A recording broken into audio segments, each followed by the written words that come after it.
नमस्कार। India news के digital platform पर आप सभी का बहुत बहुत इस्तकबाल। मेरा नाम निकिता है और इस वक्त मेरे सामने जो शख्सियत मौजूद है उनका नाम है दिनेश प्रताप सिंह। उत्तर प्रदेश में दिग्गज मंत्री हैं और आज जो सवाल जवाब का सिलसिला है वो इन्हीं के इर्द गिर्द जाएगा और मुझे उम्मीद है कि आप भी इस सेशन को पूरी तरीके से एंजॉय करेंगे। सर, बहुत स्वागत है आपका इंडिया न्यूज़ के डिजिटल प्लेटफॉर्म पर। धन्यवाद निकिता जी। सर, सबसे पहले मेरा सवाल ऑपरेशन सिंदूर से ही है। बहुत अच्छा एक सक्सेस कह सकते हैं ये ऑपरेशन रहा। रातों रात इसके बारे में सबने सोचा। कह सकते हैं 22 अप्रैल का जो एक रिवेंज था उसको 22 मिनट में ले लिया गया और 22 से कहीं 24 हो जाता तो लोगों को ऐसा लग रहा था कि नाश्ता सब हम लाहौर में कर रहे होते। तिरंगा यात्रा निकली। लोगों को जो एक गुस्सा था वो काफ़ी हद तक ख़त्म हुआ। हमने देखा इस बार भी प्रधानमंत्री नरेंद्र मोदी का जब दौरा था कानपुर तो वो खुद उस परिवार से भी मिले। देखिए, हम भारत के लोग अपनी संस्कृति और उसके भाव से जीते हैं। जनता को खुश करने का विषय भी है, लेकिन पहले मैं अंतरात्मा की आवाज़ पर काम करने वाले लोग हैं भारतीय जनता पार्टी के लोग और हमारी डबल इंजन की सरकारें। ये सच है कि दुनिया के लोगों को भी उस घटना ने झकझोर दिया जो जोड़े पति पत्नी शादी करने के एक सप्ताह बाद ही उन्हीं की आंखों के सामने किसी के पति का कत्ल कर दिया जाए। ये हृदय विदारक घटना केवल देशवासियों को नहीं, पूरी दुनिया को द्रवित कर गई, दुखी कर गई। लेकिन कोई दुखी नहीं हुआ तो हमारा पड़ोसी देश दुखी नहीं हुआ। तो निसंदेह मैं कह सकता हूं कि देश के प्रधानमंत्री जी ने एक भाई के नाते, एक पिता के नाते, इतना जो देश का प्रधानमंत्री होता है हमारे हिसाब से, हमारी संस्कृति के हिसाब से वो पिता समान इस देश की जनता का होता है। तो उन्होंने नेता का भी धर्म निर्वहन किया, पिता का भी धर्म निर्वहन किया, संरक्षक का भी धर्म निर्वहन किया और भारतीय संस्कार संस्कृति के अनुरूप और हृदय से उस चीज़ को लिया कि हम अपनी बहन के मांगों का सिंदूर उजाड़ने वाले लोगों को अनुकूल जवाब देंगे। और वो भाव उस दिन से, जिस दिन घटना हुई है उस दिन के बाद उन्होंने सार्वजनिक सभा भी की, इसमें कोई दो राय नहीं है। लेकिन सार्वजनिक सभा में भी कोई देशवासियों ने उनका चेहरा देखा होगा तो लगता था कि हृदय उनका बहुत ही टूटा हुआ है। वो कुछ भी कर सकते हैं। देश के गृह मंत्री जी जहाज पकड़ के जिस तरह से वो दौड़ते हुए जहाज पे चढ़ कर के और जम्मू गए हैं जब ये घटना हुई है, तो मैं नहीं समझता कि वो इन दोनों नेताओं, प्रधानमंत्री जी और गृह मंत्री जी का उस घटना के बाद का जो आचरण व्यवहार था कि वो बहुत गुस्से में थे और बहुत सदमे में थे। यह भाव उसी के भीतर हो सकता है जो हमारी संस्कृति को जीता हो और संस्कृति को मरता हो। हमारी संस्कृति में बहन और बहन का सिंदूर, इसका महत्व है। जो हमारी संस्कार संस्कृति को नहीं समझते, हो सकता है उनके भाव ऐसे ना हो। हमारे देश के भीतर भी बहुत ऐसे राजनीतिक लोग हैं जो सेना के अच्छे कामों पर भी सवाल उठाते हैं। बिल्कुल। सिंदूर पर भी उन्होंने सवाल उठाया और मुझे गुस्सा भी आज इस बात का है कि तुम कुछ भी करते, लेकिन तुम्हारे नेता, तुम्हारी कांग्रेस सिंदूर पर सवाल उठाती है। तो ये सही है, देशवासी इस चीज को समझ सकते हैं कि चुटकी भर सिंदूर का मतलब राहुल गांधी जान भी नहीं सकते, क्योंकि उनकी बहन की मांग में कभी सिंदूर देखा नहीं इन देशवासियों ने। उनकी मां की मांग में कभी देशवासियों ने सिंदूर देखा नहीं है। जिस बहन की कलाई में कभी चूड़ी खनकी नहीं है, तो उसको राखी का महत्व कैसे पता चल सकता है। तो मैं मानता हूं कि हमारा देश भारतीय संस्कार संस्कृति से जीता है और भारतीय संस्कार संस्कृति से मरता है। संस्कार विहीन लोग एक चुटकी भर सिंदूर का महत्व नहीं समझ सकते। बिल्कुल ठीक कहा आपने। ये सबके बस की बात होती भी नहीं है। ज़हनी तौर पे इसे समझना इतना आसान नहीं है। दिनेश जी, दूसरा सवाल मेरा आपसे ये भी है कि मोदी कार्यकाल के अब 11 वर्ष अब कंप्लीट होने जा रहे हैं, समय कम नहीं है, बेहद एक लंबा समय उन्होंने तय किया। और इस दौरान जनता, चाहे मैं उत्तर प्रदेश की बात करूं या पूरा देश भर की अगर मैं बात करूं, उनको कहीं ना कहीं ये ज़रूर लगा कि अगर उन सभी के ऊपर मोदी जी का हाथ है तो वो कहीं ना कहीं सुरक्षित ज़रूर हैं। ऑपोजिशन को भी ये चीज़ लगी ज़रूर, क्योंकि जो काम, जो एक्शंस उन्होंने कहे और हमेशा से करते आए, क्योंकि action speaks louder than words, उन्होंने जो कहा वो किया। लेकिन ऑपोजिशन अभी भी कह सकते हैं कि उस तरीके से जो एक हौसला अफजाई करनी चाहिए, चाहे वो ऑपरेशन सिंदूर को ही लेकर के हो या कोई भी अन्य काम को लेकर हो, वो उस तरह से कमियां निकालते हैं। जैसे मुख्यमंत्री योगी आदित्यनाथ भी लगातार कहते हैं कि जिसको जो देखना है, जो जिसकी नीति भाव है, उसे वही दिखता है। हालांकि आज इसको लेकर के मुख्यमंत्री एक बैठक भी करने वाले हैं, जनता से रिलेटेड, जनहित से रिलेटेड ऐसे मुद्दे होने वाले हैं। तो 11 साल यहाँ पर प्रधानमंत्री के कार्यकाल के कंप्लीट हो रहे हैं। क्या क्या ऐसे कार्यक्रम होने वाले हैं सर, जिससे कहीं ना कहीं लोगों को उनके बारे में पता चले, जो अभी तक शायद एक अपने चेहरों के आगे नकाब लिए बैठे हैं?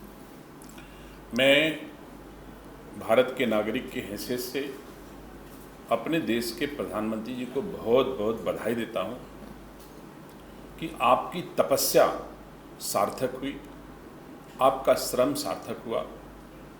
देशवासियों ने जो विश्वास मोदी जी पर किया था, उस कसौटी पर मोदी जी 100% खरे हैं।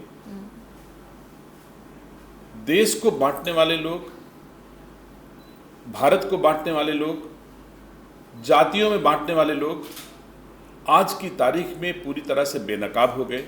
लेकिन 11 वर्षों में मोदी जी के ऊपर देश बांटने का, जाति में बांटने का, आज भी देश नहीं जानता कि मोदी जी किस जाति के हैं। मोदी जी को लोग यही जानते हैं कि हमारे प्रधानमंत्री हैं। इस देश के ऐसे प्रधानमंत्री हैं जिनके ऊपर इस तरह का एक भी आरोप का चुटकी भर भी कोई दाग नहीं लगने पाया। ऐसी सरकार चलाई कि पूरी सरकार पर कभी एक दाग नहीं लगने पाया। 11 साल में एक आरोप भ्रष्टाचार का सरकारों पर नहीं लगा, ना भारत की सरकार पर और ना 8 वर्ष में उत्तर प्रदेश की सरकार पर। ये मोदी जी का सफल कार्यकाल है। और इसके पहले जो लोग मोदी जी को क्रिटिसाइज करते हैं, उनके कालखंड में अखबार पढ़ो तो 2G घोटाला, 3G घोटाला, जीजाजी घोटाला, कोई घोटाला बचता नहीं था जो हर तीसरे महीने घोटाला ना होता रहा हो। तो मोदी जी ने अपनी तपस्या से, अपनी सेवा से 11 वर्ष पूरे किए हैं। बेदाग ये 11 वर्ष भारत के उत्कर्ष के 11 वर्ष हैं। इस पर मुझे गर्व है निकिता जी। और मैं कह सकता हूं कि भारत का एक एक नागरिक, देशवासी भारत के प्रधानमंत्री जी के साथ सुरक्षित महसूस कर रहा है, गर्व महसूस कर रहा है। उसकी गाढ़ी कमाई का पैसा सुरक्षित हाथों में ये भी महसूस कर रहा है। इन 11 वर्षों में यह सिद्ध हो चुका है कि एक एक नागरिक अपने परिवार के मुखिया के तौर पर, अपने संरक्षक के तौर पर, जो सिंदूर उजड़े तो आंखें बह निकलें, वो बहन उन्हें भाई भी मानती है। अगर कोई बेटा शहीद हुआ तो उसकी माँ मोदी को अपने आंचल में छुपा करके अपने बेटे को महसूस कर लेती है। ऐसा अवसर मोदी के अलावा किसी देश के नागरिक को नहीं मिला है। इस पर मुझे गर्व है। और ये भी सत्य है कि देश में हमारे जो गृह मंत्री जी हैं, जिनके मन में यह भाव थे, ये भी कभी किसी नेतृत्व के मन में हम लोगों ने नहीं देखा। भरे संसद में जिन्होंने कहा, क्या बात करते हो, कश्मीर के लिए जान दे दूंगा। भारत माता की एक टुकड़े के लिए जो आदमी जान भी दे सकता है, एक पावन भूमि का कोई हिस्सा है, उसके लिए जान देने की बात कह सकता है, ये भाव भारतीय जनता पार्टी के किसी सेवक में भी हो सकता है। किसी एक कुल में जन्म लेने वाले जो राजनीति करने वाले लोग हैं और पाश्चात्य सभ्यता के पोषक लोग हैं, उनके मन में इस तरह के भाव भारत माता की पावन भूमि के लिए कभी नहीं उत्पन्न होते हैं।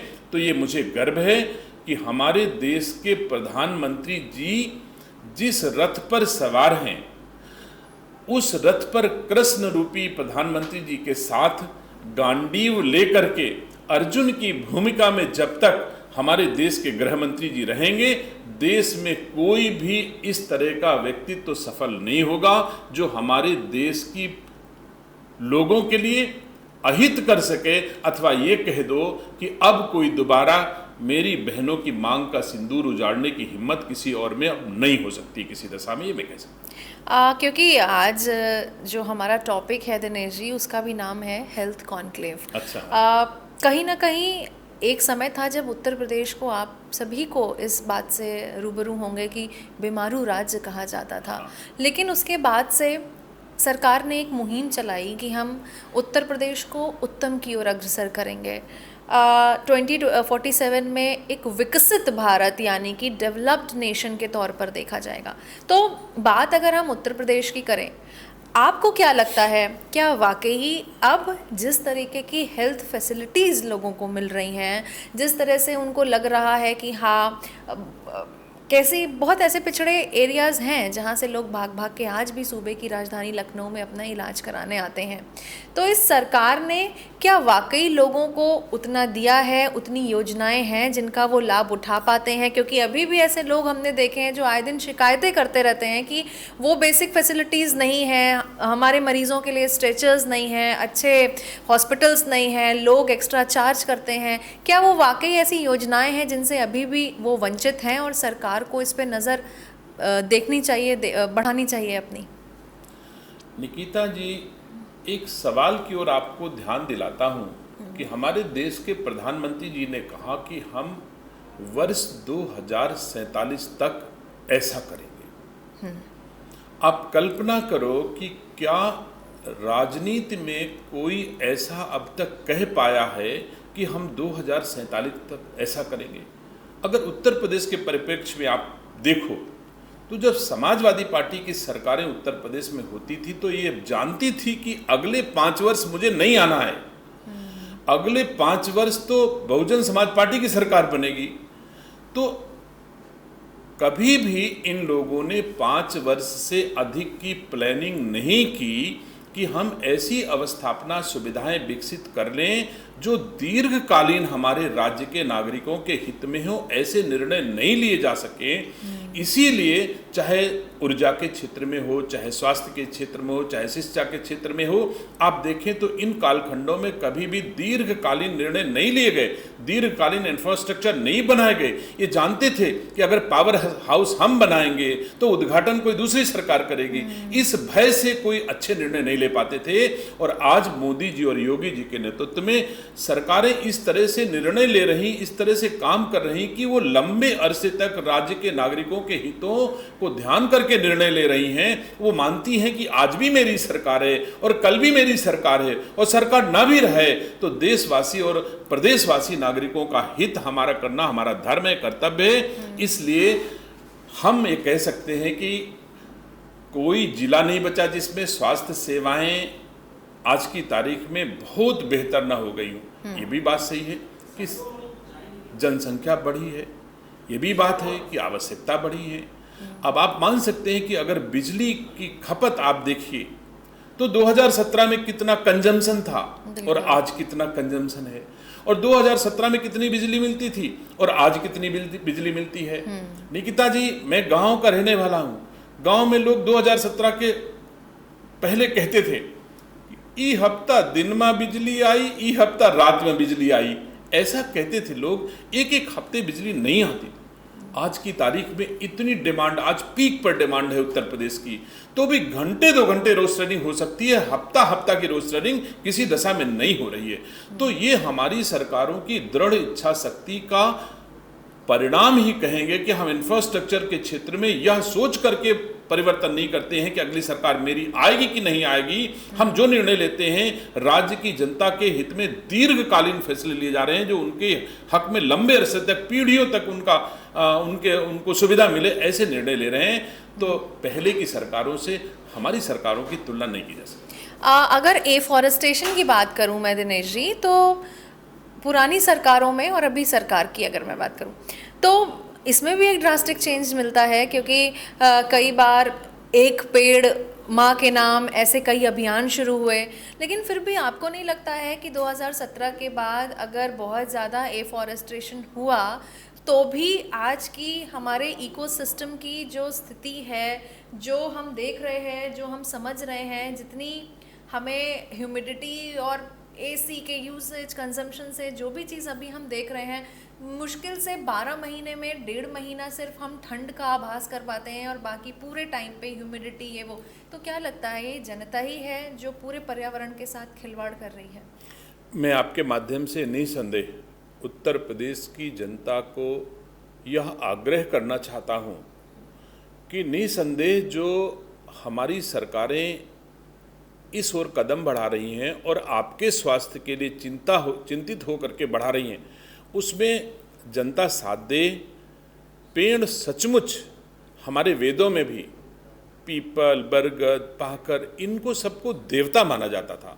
देवता की संज्ञा इसलिए देते थे कि सचमुच ये जीवन देते थे, ये हमको ऑक्सीजन देते थे।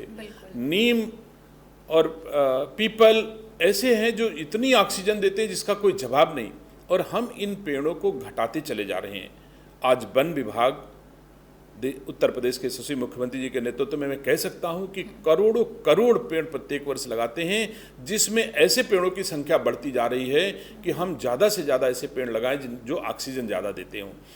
ये बात सही है कि शहरीकरण बढ़ता जा रहा है, शहरों की जनसंख्या बढ़ती जा रही है, शहर कंक्रीट के जंगल में तब्दील होते चले जा रहे हैं, शहरों में लोग पेड़ नहीं लगा रहे हैं। शहरों में वृक्ष लगाने चाहिए और इतने बड़े बड़े वृक्ष भी लगाए जाएं जो ऑक्सीजन ज़्यादा से ज़्यादा दें, कार्बन डाइऑक्साइड को अवशोषित करें। तो मैं समझता हूँ कि सरकारों ने प्रयास तो बहुत किए हैं। अगर वृक्षों के आच्छादन की बात आप करें तो आप देखेंगे कई गुना 2017 से अब तक हम वनाच्छादन कर चुके हैं। हम लोगों ने नीतियाँ बनाई हैं कि राज्य की सड़कें हों, चाहे NHI और NH की मतलब राष्ट्रीय विभागों द्वारा बनाई जाने वाली सड़कें हों, सब सड़कों के किनारे हम पेड़ लगाएंगे। उन सड़कों के किनारे हम ऐसे पेड़ लगाएंगे जो हमारी वॉइस को भी ऑब्जर्व करें और कार्बन डाइऑक्साइड को ऑब्जर्व करें। सड़कों के किनारे बेशुमार यातायात बढ़ा है, उनके किनारे रहने वाले लोगों का आवाज़ के कारण, वॉइस के कारण भी उनका जीवन को अवरोध उत्पन्न हो रहा है। तो वॉइस भी ऑब्जर्व करने वाले पेड़ लगाए जा रहे हैं और कार्बन डाइऑक्साइड को ऑब्जर्व करने वाले पेड़ लगाए जा रहे हैं।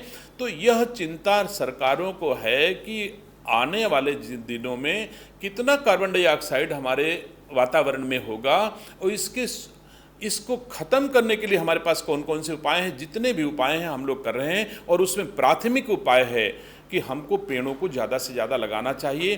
पेड़ कोई काटे ना, इसलिए उसको एक पेड़ माँ के नाम, जैसे पहले के हमारे वैदिक रीतियों में पेड़ों को देवता कहा गया है, तो मोदी कालखंड में, योगी कालखंड में पेड़ों को माँ से जोड़ा जा रहा है कि हम भावनात्मक रूप से पेड़ों से जुड़ें और पेड़ हम लगाएं। जैसे एक माँ अपने बेटे का पोषण करती है, वैसे हम उस पेड़ का पोषण करें। जब इतनी श्रद्धा के साथ पोषण करेंगे तो हम उस पर कुल्हाड़ी चलाते हुए हमको दर्द भी होगा। इसलिए आज का भारत, आज का उत्तर प्रदेश हर पेड़ में अपनी माँ के हिसाब से, अपने माँ के भाव देखते हुए चल रहा है। तो हम पेड़ों के लगाने और पेड़ों को बचाने की दोनों चिंता करके चल रहे हैं। एक सवाल मेरा ये भी था कि आपके गाइडेंस में हम और हमारे दर्शक मीठे आम कब तक खा सकेंगे? मैं समझता हूँ ये आम का सीजन चल रहा है और बहुत जल्दी ही सबको आम का स्वाद चखने को मिलेगा। और मैं समझता हूँ, मेरी इच्छा है कि हमारी जो उद्यान विभाग की खुद की सरकारी बाग है, उसमें भी मैं सबको ले चल करके लाइव आम जल्दी से खिलाऊं, ताकि सनद रहे, फिर कभी शिकायत न हो कि हमने आम नहीं खिलाया। क्योंकि आप लाइव आम खाएंगे, बाग में खाएंगे, तो फिर कभी शिकायत नहीं होगी कि उद्यान मंत्री ने अथवा सरकार ने आम नहीं खिलाया। तो मैं ये भी आयोजन जल्दी करने जा रहा हूँ। वैसे आम हमारे सम्मान का प्रतीक है। मुझे गर्व है कि एक दशहरी गांव में दशहरी का एक पेड़ लगाया गया। उस दशहरी ने हमारे राज्य को पूरी दुनिया में सम्मान दिया। आज दशहरी आम पूरी दुनिया में फेमस है। तो मुझे आम गर्व की अनुभूति कराते हैं, इसलिए हम मैंगो फेस्टिवल का आयोजन कर रहे हैं। उस मैंगो फेस्टिवल में देश दुनिया के लोगों को बुलाते हैं।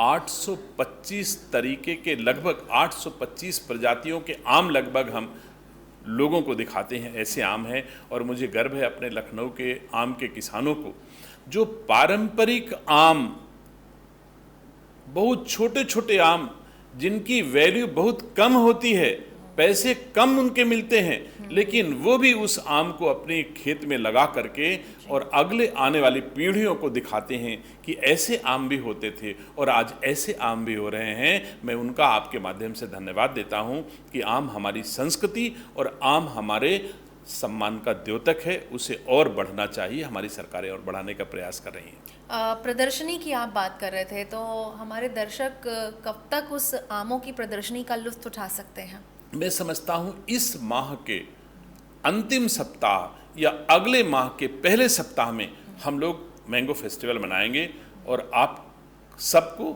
और आपके माध्यम से और राज्य के लोगों को मैं आदर से आमंत्रित करता हूं कि वो आम के महोत्सव में सम्मिलित हों, हमारा सम्मान बढ़ाएं, हमारी सरकार का सम्मान बढ़ाएं, आम का सम्मान बढ़ाएं और आम के किसानों का सम्मान बढ़ाएं।